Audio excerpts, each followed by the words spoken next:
Hi, I'm Batsheva Frankel from Overthrowing Education, a part of the Education Podcast Network, just like the show you're listening to now. Shows on the network are individually owned, and opinions expressed may not reflect others. Find other interesting education podcasts at edupodcastnetwork.com.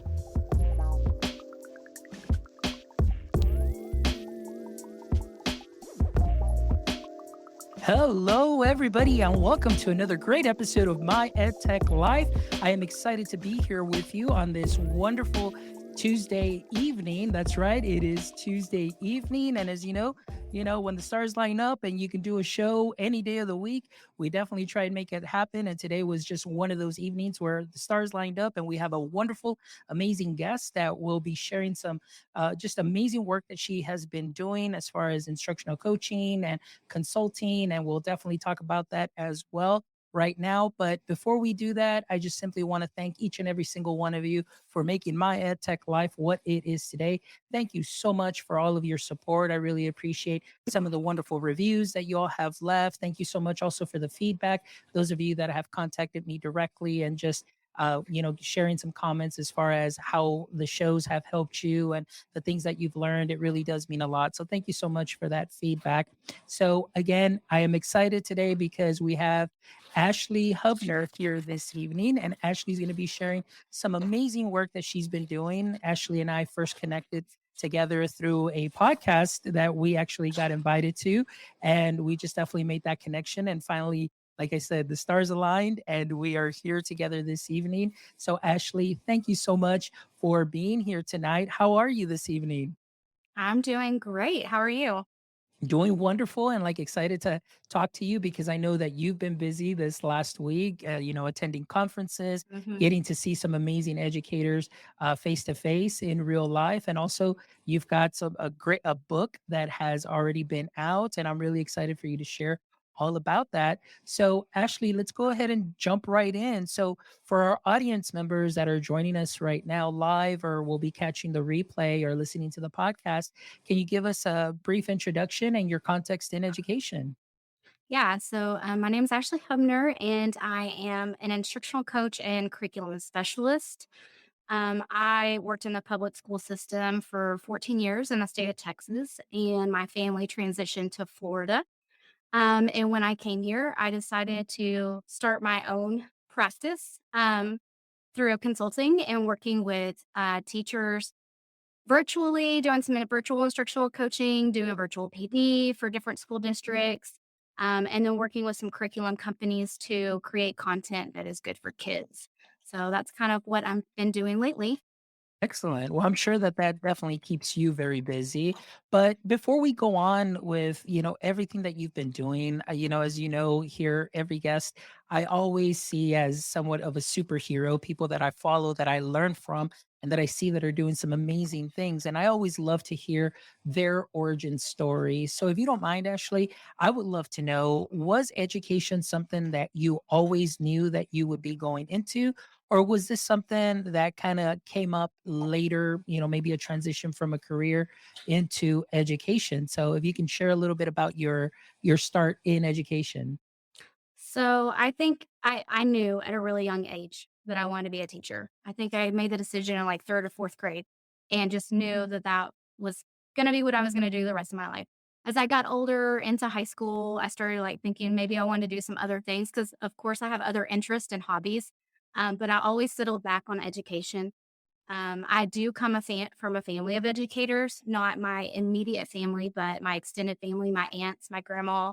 They all were in education in some realm. And actually, my aunt and uncle are still in education here in Florida at a local school in Sarasota. And so just felt like it was in my blood. I've always been great with kids. I love working with kids. I love seeing them learn and grow. And so, yeah, I went to school to be a teacher, and then as a brand new baby teacher, I had one principal that gave me a chance that year as a first year principal, and under him, I learned and grew so much as an educator, and gave me opportunities to, work on curriculum teams and lead professional development and just grow as a leader. And through that is where I found my love for instructional coaching and curriculum work. Wow, that is wonderful. So it's always great. And like I said, I always love to hear the origin story. And, sometimes, people never plan to go into education, but then it was because of that one teacher. And a lot of times it's because of family. And then you just kind of found your way. But I'm always surprised too by a lot of guests, like such as yourself, that you mentioned, third, fourth grade, you already knew that this is what it is that you wanted to do and that you wanted to be. And now, like I said, through the opportunity of one principal, you were able to continue to grow, and now growing into what you are doing today, as far as you getting that experience with instructional coaching, writing curriculum, and then of course we'll talk about your new book that is out as well. But I want to talk to you just a little bit about that first year experience. And just because there are a lot of first year teachers, and I know for a lot of us that started many years ago, just that being that first year teacher can sometimes be very ominous and can be very overwhelming because sometimes we don't expect certain things and so on. But if you don't mind, maybe just sharing some things or just some pieces of advice, maybe for our first year teachers that are already well into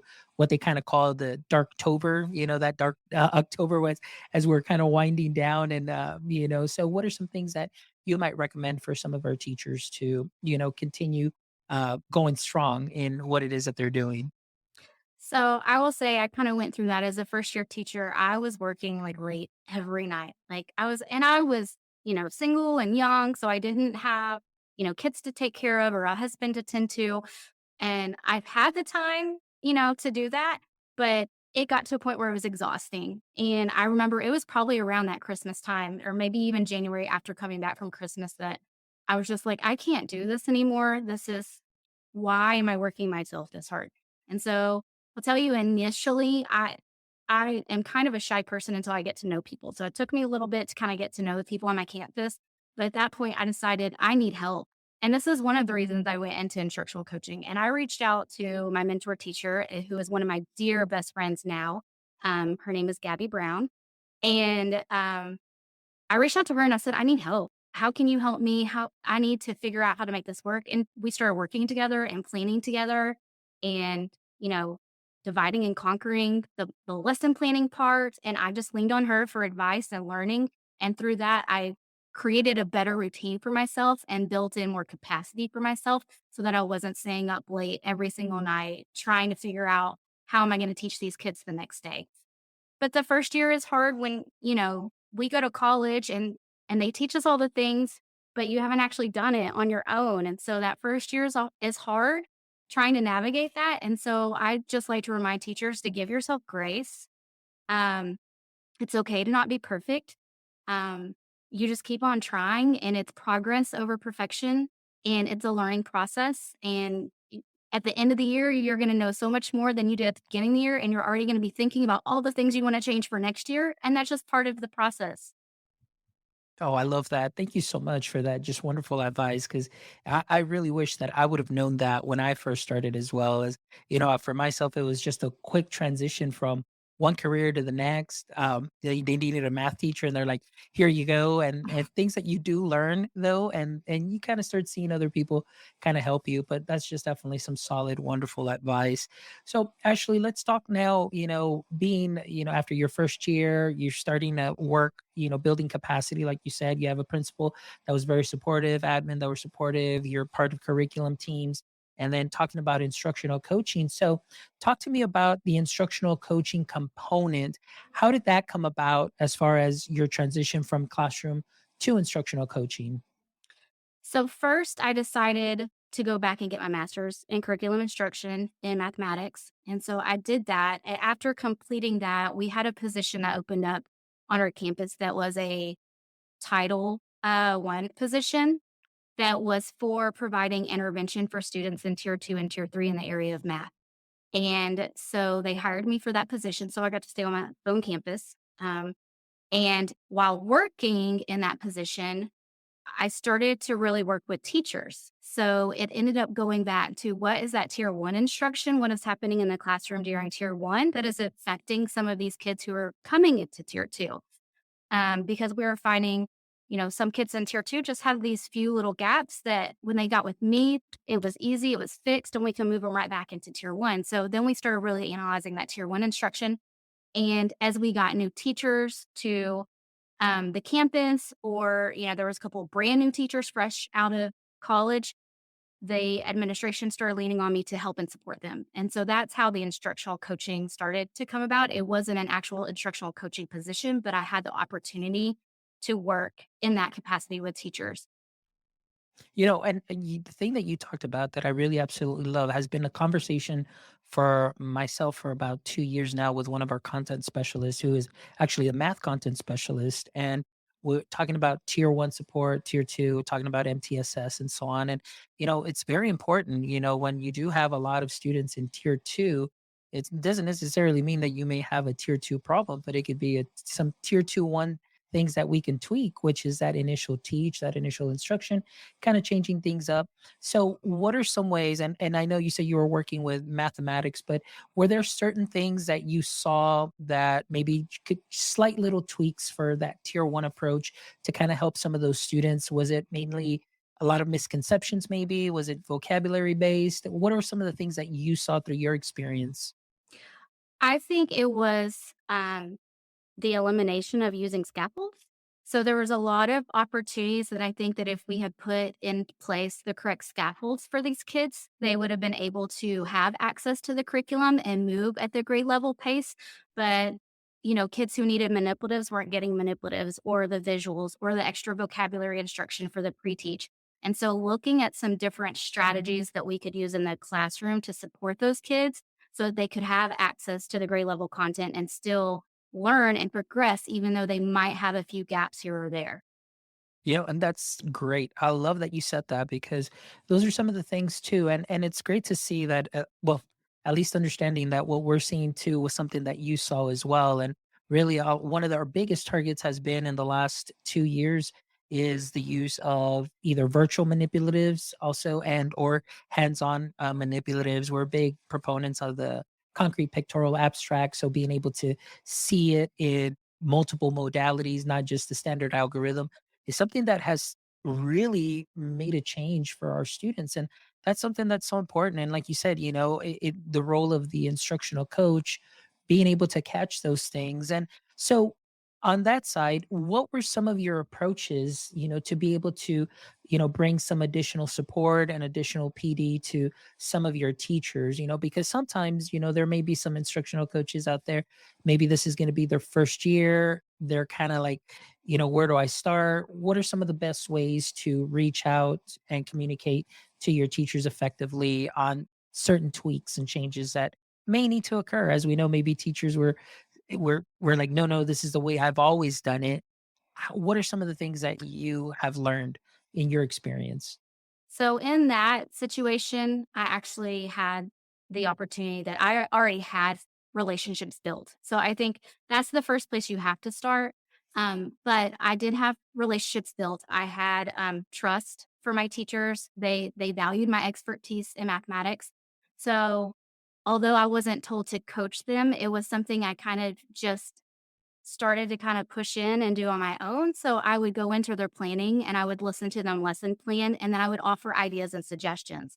The other thing I would do to follow up on that is then bring them the resources.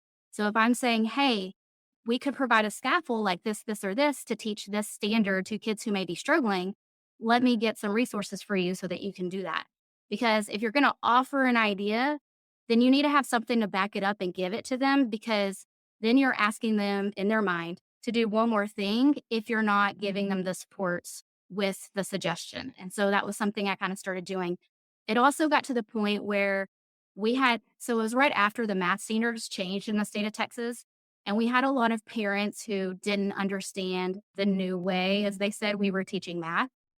And so one of the tasks that my principal gave me was to create some model lessons for some of these standards. And I video recorded myself teaching it and what it would look like me teaching it in a classroom. And we posted this to our website for parents to see this.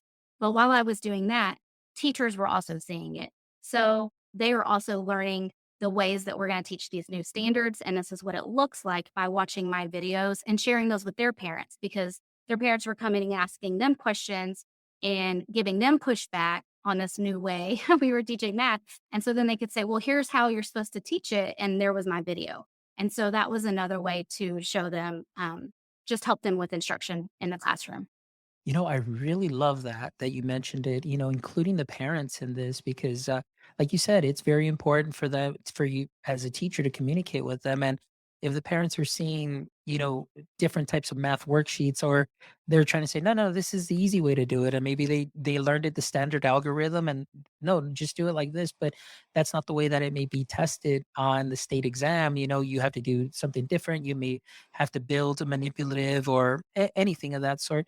I love that idea, Ashley, that you were able to model those lessons, videotape them, and then put them out there for the parents. And then they served as a wonderful resource for teachers as well. As we all know, with your teaching, things kind of change. And it's a way for us, even as teachers, to continually sharpen our skills to see the way that maybe this new way of teaching or just the new, I guess the way we called it, the new math is being done and I love it. I think one of the things too, we do have this math teacher. What they started doing is very similar to what you were doing, but they were creating Edpuzzle Mhm. videos for their students as well. So that way they can go through the process step by step. But I think, doing what you did and communicating to the parents, something that's definitely very effective. So definitely make a note of that for sure.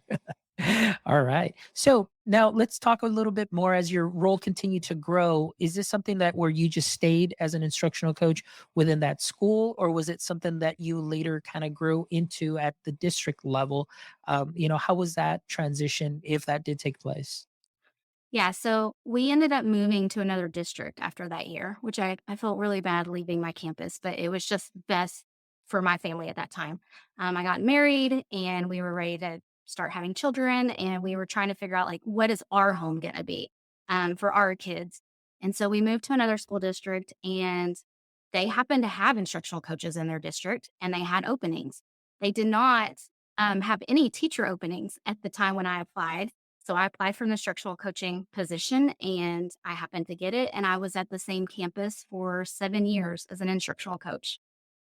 Wow, that's wonderful. And so what was that transition like now just not working with, the one school, but now working with several campuses because and the reason I asked that is just because, we have instructional coaches that work for all campuses. I mean, we're a small school district, but I think for them it was kind of just a little bit of a shock, at first going from, teaching in the classroom and then just working with their campus and now that transition to the role where now you're working with multiple schools and maybe multiple teachers. What were some of the lessons learned from that experience? So I did work with the same school for 7 years, but it was all grade levels K through 6, all content areas. So I wasn't coaching just math anymore. I was coaching everything. But the last 3 years I was with the district, they also opened up a position as a social studies curriculum head. And so I did do that too. And in the capacity of that, I was serving all K through 6 social studies teachers within the district and also still coaching my teachers at my campus. So at first, it was a little bit harder because I was walking into a new campus and I didn't have relationships. So that was one of the places that I had to start. I talk about this a little bit in my book, but I kind of had to prove myself to people to let them know that, one, you can trust me. Two, I do have some expertise and background. And three, you can rely on me. I'm going to do what I say I'm going to do. I'm here to support you. And so the first month or so was really just about building those relationships and showing people that they could trust in me and that, what I said I was going to do, I was going to do. Oh, that's great. And now I want to talk a little bit about that because you said that you do talk about this in your book. And I know that I really was really excited about this because I know that your book just came out recently. So before we jump into that part of the book, I just want to know where that I guess the inspiration to put this in writing and put your experiences in writing, best practices, where did that all come from? So it really came from one transitioning from Texas to Florida when I moved, and trying to figure out what I was going to do with my life now. But also, I just really started thinking about all the instructional coaches who had come into that role within the district after me. And when I first started in that role, There wasn't a lot of role clarity. Nobody really knew what my job was. They just said, kind of, go coach and you'll figure it out.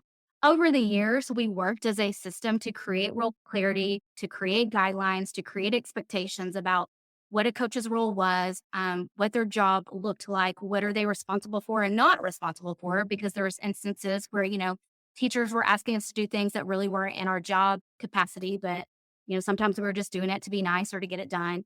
And so really looking at that. And so I decided to write a book about my journey as an instructional coach and all the things I learned along the way. So I start at the very beginning about the relationships piece and building the relationships and kind of walk through the whole, all of the aspects that an instructional coach may have as responsibilities, such as leading PLCs. How did I structure that? What did I learn along the way? Leading professional development, how to differentiate coaching for my teachers based on who they are and their learning styles. And so I share all of those things I learned, plus resources, free resources in my book for anybody who's an instructional coach to download and use. But it really just is my journey and what I learned, and hoping that if I share this with someone else who's a new instructional coach, or maybe they've been doing it for a couple of years and they still don't know what they're supposed to be doing, it gives them, someone that they can relate to and feel community with and say, okay, she gets it, she understands it, and I love these ideas and I'm going to take them and run with them. So it's really just as a resource.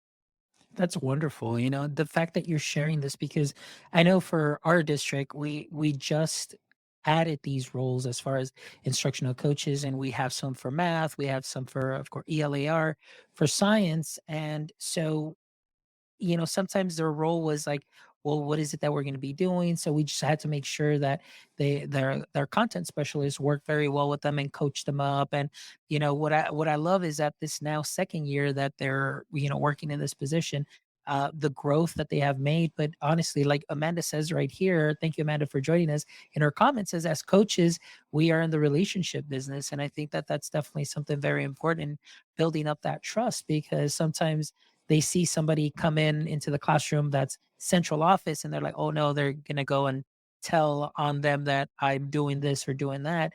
But in reality, the roles that the way that the ladies and gentlemen that have come into these roles, they've done such a phenomenal job in building these relationships. And it's great that you're sharing that, and I'm definitely going to share your website with them too as well, so they can continue to learn and sharpen their skills as well. So now, tell us, Ashley, what is the title of the book that you have available?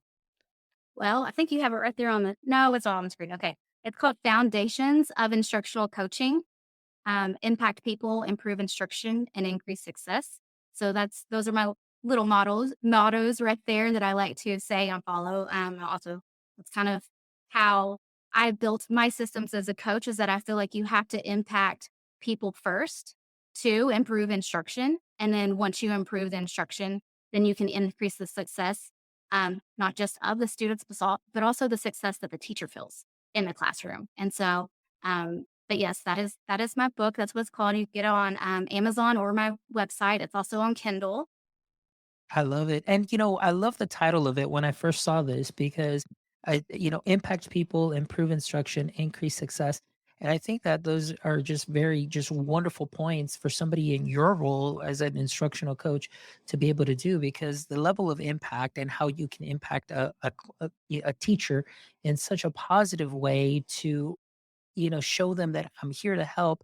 And then they improve their practice, they sharpen their skills. And then that in turn, also affects the kids in such a positive way. I think that's wonderful. And then, of course, improving the instruction there, and then increasing success, because obviously that's what we want. We want all students to succeed. So I love that. And so, again, Ashley, it's wonderful that you have all of these resources. And then, of course, on your website too, as well, I do see that you have a lot more instructional resources that can be downloadable.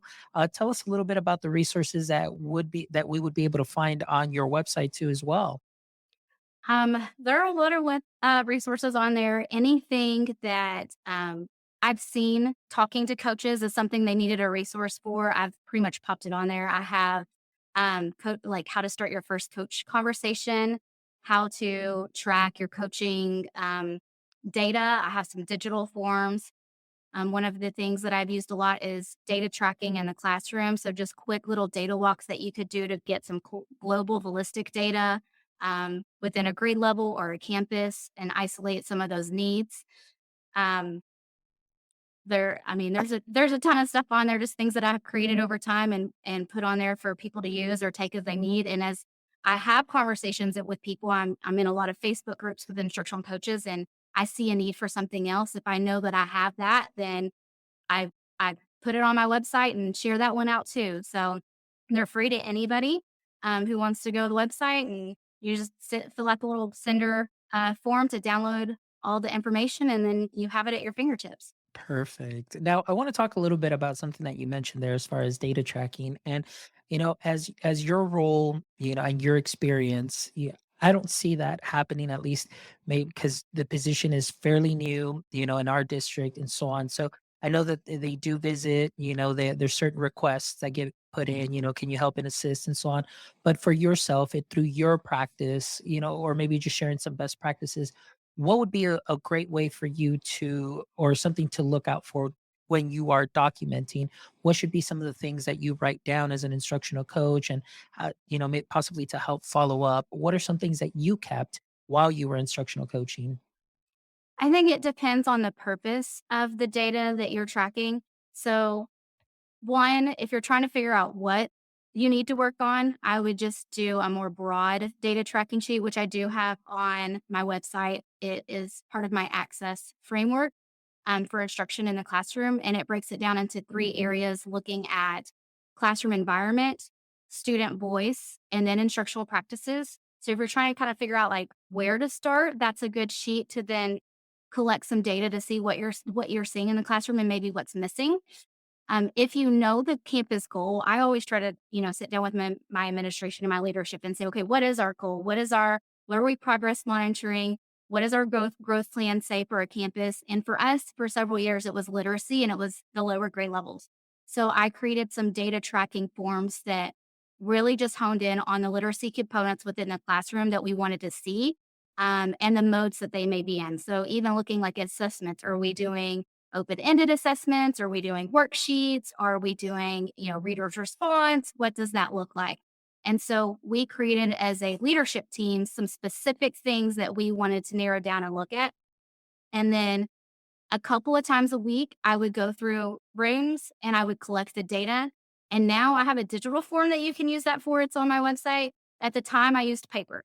And so I would go in with these little sheets that I had created and printed out. And I would go in and I would check mark all the things. And then I had put dry erase board, like laminate posters on my wall that then had all of those sections on there. And I would go back to my room and I would tally up all the things I would see. And then when we met in PLCs, I could give each grade level some global data. Like 80% of the time when I was in the classrooms, I visited 20 classrooms this week, I saw this, and this.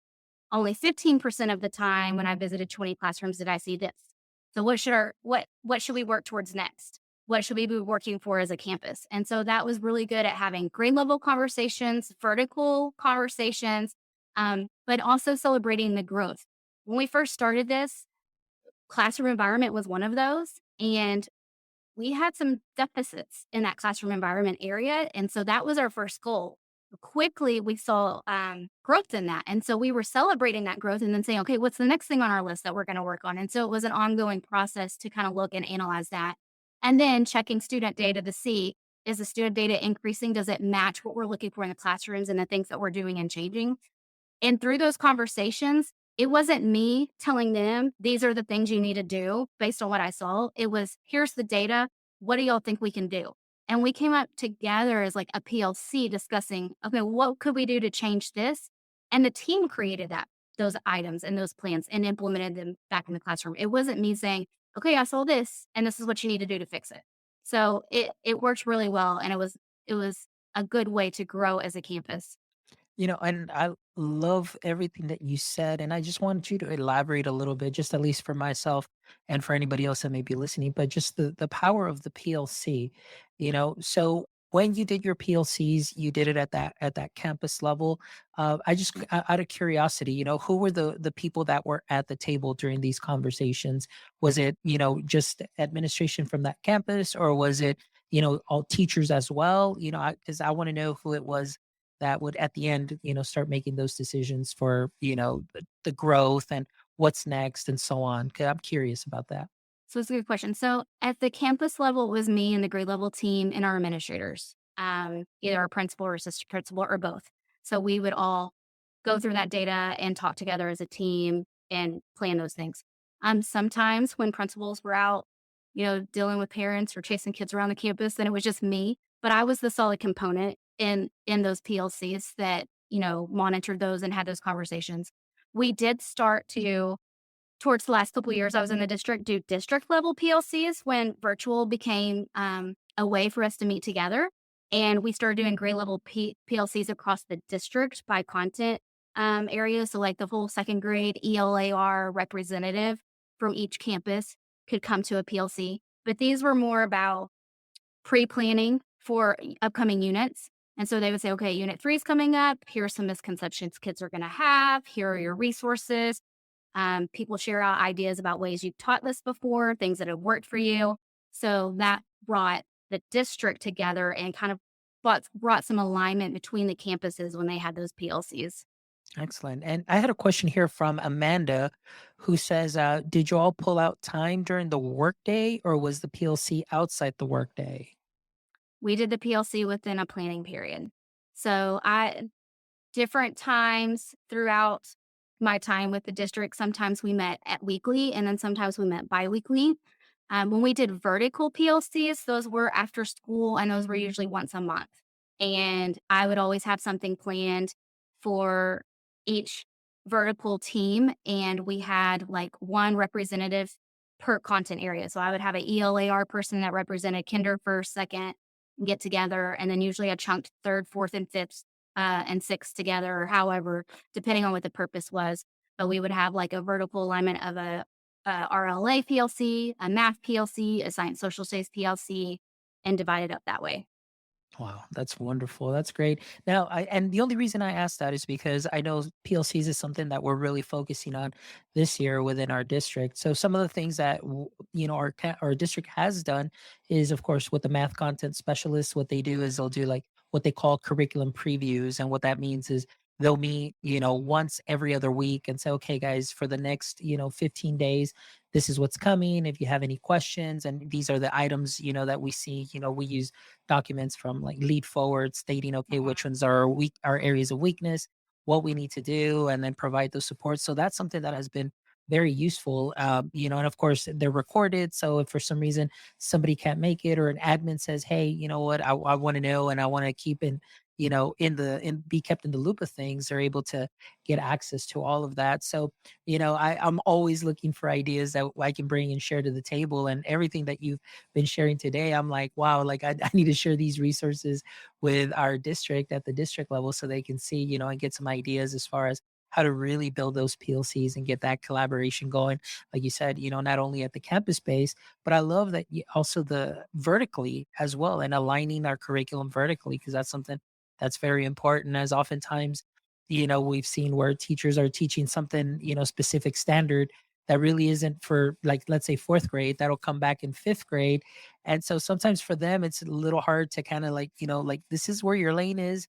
We'll worry about that in fifth grade. But then you've got those fifth grade teachers that are like, no, no, no, it's okay. You need to be teaching that in fourth grade. So that way they come ready. So, it's just those things that we're trying to work with. But again, the role is fairly new within our district, but we are definitely seeing some great benefits from it, and just the amount of work that they do to help our students, and most importantly help the teachers, has been great. So everything that you're sharing today for me is gold, and I'm going to share the episode with them too as well, and check this out, because what you've shared today is just something that is for myself a great learning experience for myself. So thank you so much for everything that you shared today. So I'm really excited about that. And so let's talk a little bit real quick, because I know you were at a couple of conferences and I was like, wow, like, you're out there now, seeing people in real life and presenting and doing all those things. So I know this last week you were at TCEA and that you were at the Teach Better conference. So tell me a little bit about how that went. Let's start with TCEA first. Did you have any presentations that you shared? Yes, I did 3, and one of them actually, they want me to re-record because we had some technical difficulties. I had a live audience and a Zoom audience, but they could not get my slides to work. And so everybody just logged onto my slides. I shared the bit.ly to them and I just kind of voiced over them as we went through it. And so I'm going to re-record that and they're going to post it somewhere. But that session was about just differentiating coaching. I'm a big proponent of just like we differentiate for kids, I think teachers need differentiation. And so knowing who your teachers are and how to figure out who they are, what's their ability level, what is their capacity as a teacher, and what's their mentality when you go into these coaching conversations or working with the teacher. So that was one of the sessions. Another session I did was about a coaching framework. So building kind of that role clarity and what does your job look like to you within your school district or your campus, and creating a plan for yourself if you don't have one already.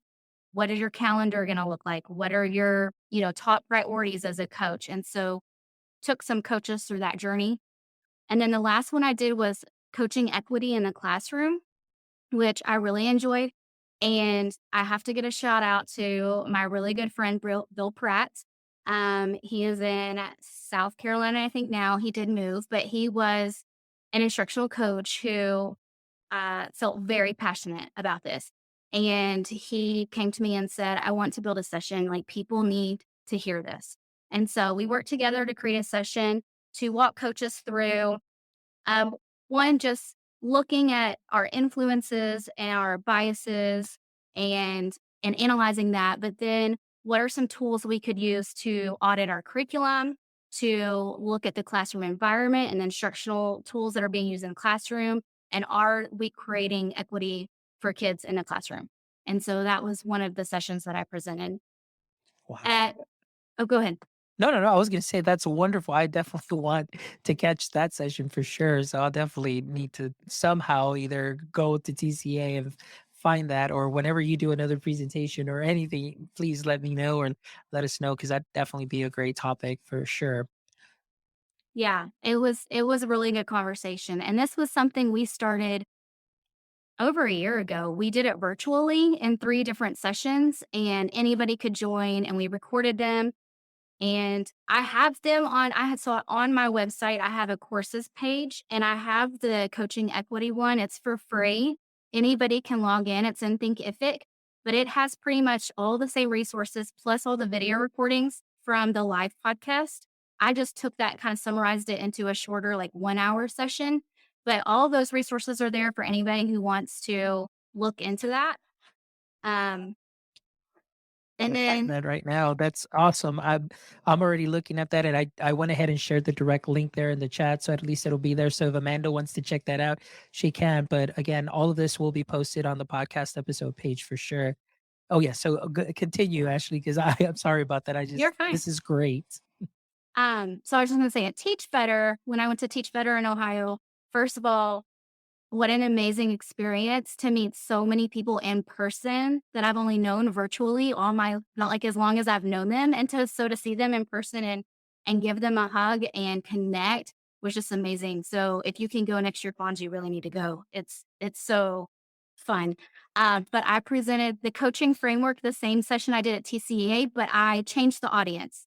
So I was presenting more to administrators and how do you build coaching capacity within your district, whether you have instructional coaches as a position or not. And so we talked about what could that look like on the teacher leader position, as a mentor, and how do you build in coaching that way?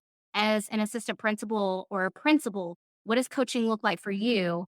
And how do you build that in so that it's not evaluative? And so just talking through those conversations and thinking about, okay, who do you have on your campus that can coach? And what is that role going to look like? And then how do you plan that out through the school year? When are these opportunities going to happen? And creating some role clarity for that. Because I do believe anybody can provide instructional coaching, just like I did as an interventionist beginning in math. I was kind of a teacher leader that was doing some unintentional coaching. So I think if we set our mentor teachers up in the right atmosphere with the right newbies that they're going to be working with, like what does coaching look like from them? We often have team leads or department heads. What does coaching look like coming from those people? So there are a lot of districts out there that don't have instructional coaching. So how do you build this in to the system you already have? And so that was a little bit of a deviation than what I presented at TCEA. No, but it sounds great because, like you mentioned earlier, that is part of the instructional coaching, knowing your audience and knowing who it is that you're speaking to. So that just, again, really ties into your experience as an instructional coach. And of course, I'm definitely sure you brought a lot of knowledge nuggets for them as well. As, like I said, I'm getting really excited about that because it makes me also think about the positions that we currently have in our district and what are some like slight little tweaks, that we, from based on what you're sharing, that can be sprinkled onto our practice to make it even better and being more effective and maybe even more efficient. And so you're just definitely giving me a lot of ideas. I'm really excited to share all of these resources, like I mentioned before, with our district. So and I did see your picture. I think you were with Dan Kreiness also as well. I think he was doing a podcast row. So that was great. I mean, I saw a lot of amazing educators there. And I think you're absolutely right. I'm definitely going to have to invest in myself for next year and definitely make it a point to make it out to that conference because I saw everybody having a great time and just some amazing education leaders that were there too as well sharing. It was great. Honestly, I've been to tons of conferences as an instructional coach. I told some people there, I was like, they send us all the time to conferences to be like the trainer of trainers. You go and learn this information, and then you come back and train our staff, or you're going to be the keeper of the knowledge, and then you're going to sprinkle it to everybody else, throughout the rest of the year. And this was the first time I got to go to a conference where there was no expectation of me to bring something back. I was just going to soak it all in and enjoy it. And it was the best learning experience ever. There was not one speaker or one session that I sat in that I was like, why am I here? Like everyone was so impactful, so motivating, and just seeing there, I just learned so much. So it was probably hands down the best conference I've ever been to.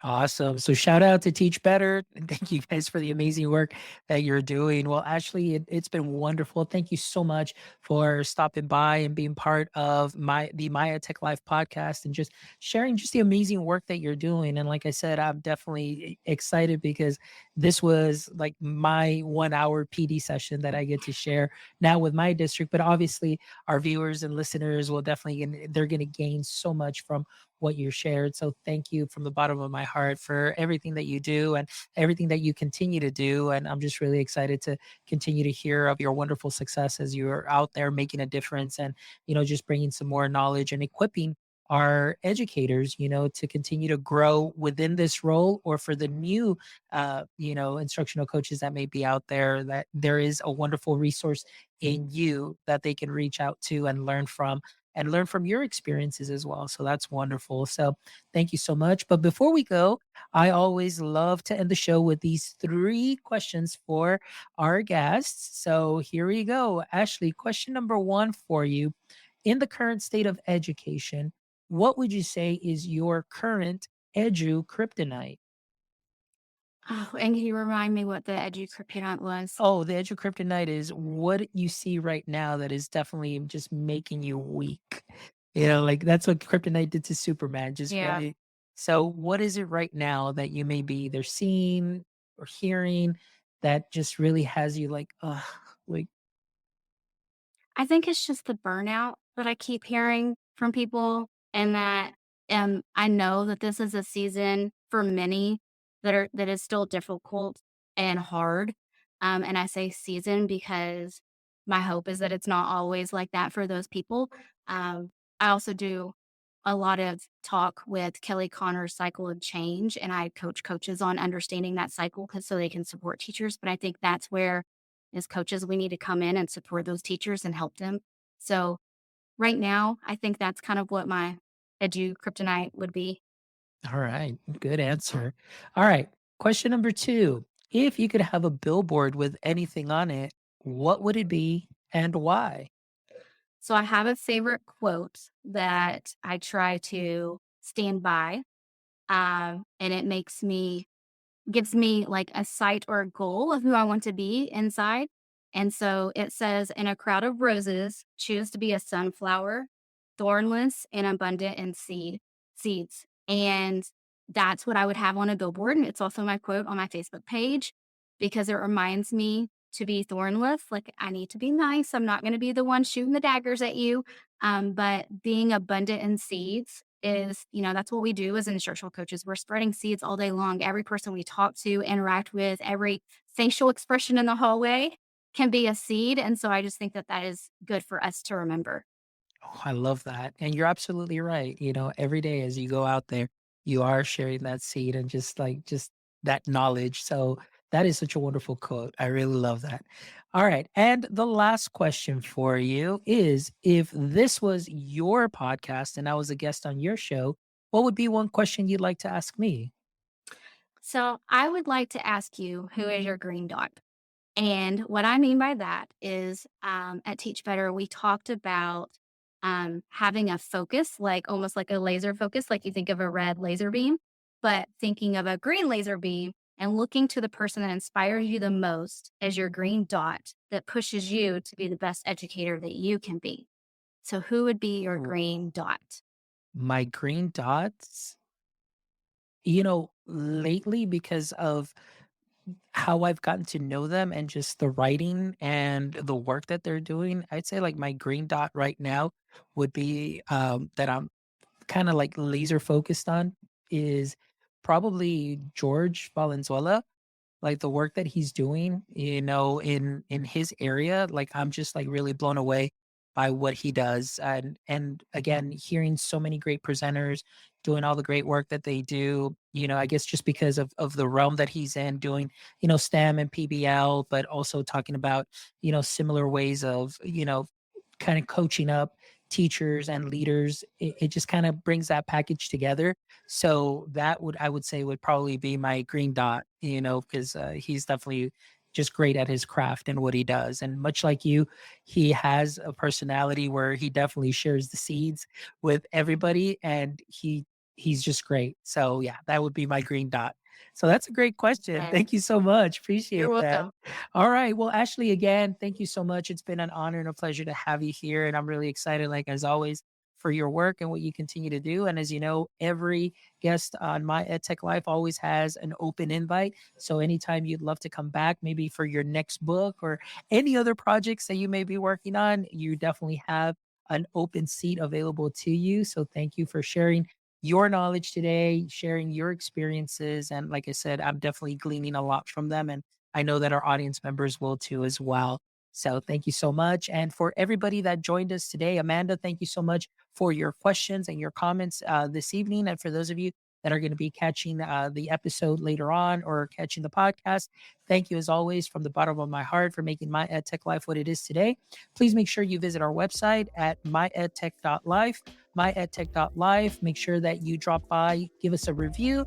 We'd love to hear from you, or you can stop by our merch store as well, as we've got some great, conference wear. Hoodie season is already here, so get yourself a wonderful hoodie or a cap. And of course, all of that goes to contribute to our mission, our vision, and our passion of doing what we love, which is connecting educators, education professionals, creators, one show at a time. Please make sure that you give us a like and a follow, subscribe to our channels, and follow us on all social media. And as always, my friends, from the bottom of my heart, like I always say, until next time, stay techie, my friends.